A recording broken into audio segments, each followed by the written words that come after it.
Now that we tested our threading and made sure that everything's good to go, we can sew a seam for real. I have 2 pieces of fabric that I'm going to stitch together. They are pinned with the right sides together.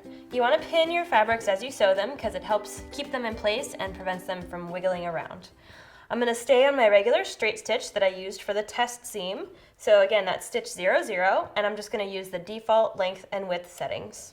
I'm going to follow the 5/8 inch or 16 line for my seam guideline.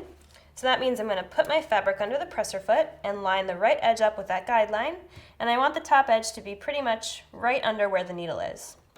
I'll put my presser foot down, and I'm going to start by doing something called a back stitch. A back stitch is how we secure our seams and prevent them from coming undone. So I'm going to sew forward a few stitches, and then I'm going to hold the back stitch button down to sew backwards a few stitches, and then I'll keep sewing forward. When I get to a pin, I'm going to stop and take the pin out. You never want to sew over your pins because it might break your needle or damage your machine. And as you sew, the machine does the job of pulling the fabric through. You don't have to push or pull the fabric at all.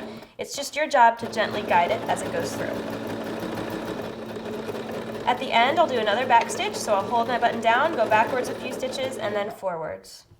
When I'm finished, I'll lift my presser foot, pull out my project, and then cut my thread on the thread cutter.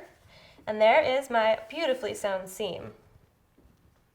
The next step of sewing a seam is pressing. Pressing is a really important part of sewing. You don't want to skip it. It's going to make your projects look a lot more professional and finished and clean, and it's going to make all the pieces line up a lot easier. So this seam I'm going to press open.